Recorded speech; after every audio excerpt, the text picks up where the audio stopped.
Hola, bienvenido a la 14ª entrega de la serie Cristianismo Indispensable. Mi nombre es Martín Bonandini y pertenezco a los Navegantes de Argentina. Hoy hablaremos de la caída del hombre y cómo afectó nuestra relación con Dios y el mundo.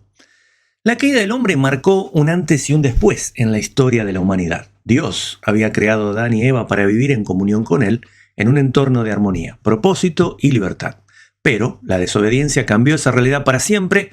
Hoy vamos a descubrir juntos qué sucedió y cómo nos afecta hasta este día. Lo primero que tenemos que entender es que el hombre desobedeció el mandato de Dios. En Génesis 3:6 leemos: la mujer vio que el fruto del árbol era bueno para comer y que tenía buen aspecto y era deseable para adquirir sabiduría. Así que tomó de su fruto y comió. Luego le dio a su esposo, que estaba con ella, y él también comió. Dios les había dado libertad en el huerto, pero con una advertencia. No había que comer del árbol del conocimiento del bien y del mal. Este límite no era arbitrario, sino una expresión del amor de Dios, quien deseaba una relación basada en la confianza y la obediencia. Pero la serpiente engañó a Eva, despertando en ella el deseo de autonomía, de tomar el control en sus propias manos.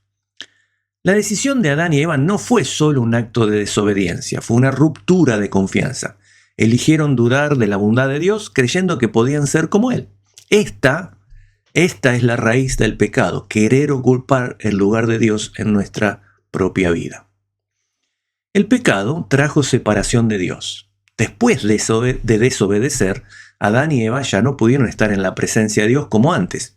Génesis 3:8-10 dice: oyeron al Señor Dios que se paseaba por el jardín al fresco del día, y el hombre y su mujer se escondieron de la presencia del Señor Dios entre los árboles del jardín.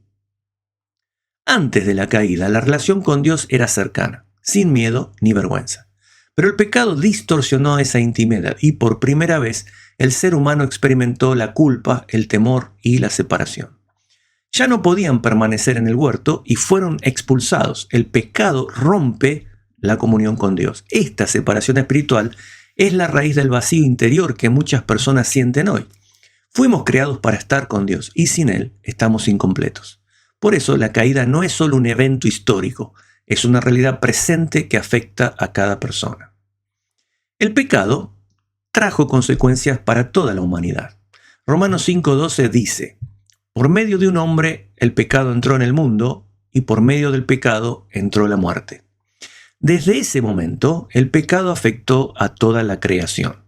La muerte física se convirtió en una realidad, pero también la muerte espiritual, la desconexión de nuestro propósito original. El sufrimiento, la injusticia, las guerras, el dolor, todo tiene su raíz en la caída del hombre. Adán, como representante de la humanidad, heredó a todos una naturaleza caída. Esto significa que todos nacemos con una inclinación al mal, al pecado, a vivir alejados de Dios y a buscar nuestra propia voluntad. Esta condición solo puede ser transformada por medio de la gracia de Dios. Las consecuencias del pecado hoy. El pecado no solo fue un problema de Adán y Eva, sigue teniendo consecuencias hoy. En nuestras relaciones produce división, orgullo, egoísmo y falta de perdón. En nuestra identidad causa confusión, inseguridad y vacío. En nuestra espiritualidad nos aleja de Dios y nos lleva a buscar sentido en cosas que no pueden llenar el alma. Muchos viven bajo culpa y vergüenza sin entender por qué sus vidas están rotas. El pecado también nos hace creer mentiras sobre quiénes somos, sobre los demás y sobre Dios. Nos promete libertad, pero esclaviza. Nos ofrece placer, pero nos deja con dolor. Pero lo más grave es que el pecado nos separa eternamente de Dios si no es perdonado. Es una herida profunda que solo puede ser sanada a través del sacrificio de Cristo. Por eso es tan urgente reconocer nuestra necesidad de un Salvador y arrepentirnos. ¿Cómo te afecta la realidad del pecado en tu vida? Te animo a leer Génesis 3 y reflexionar en las consecuencias del pecado. Hablar con Dios sobre tu necesidad de restauración y obediencia. Reconocer que solo en Cristo hay esperanza y libertad verdadera. Para concluir, quiero orar contigo. Señor, reconozco que el pecado me separa de ti. Te pido perdón por buscar mi propio camino.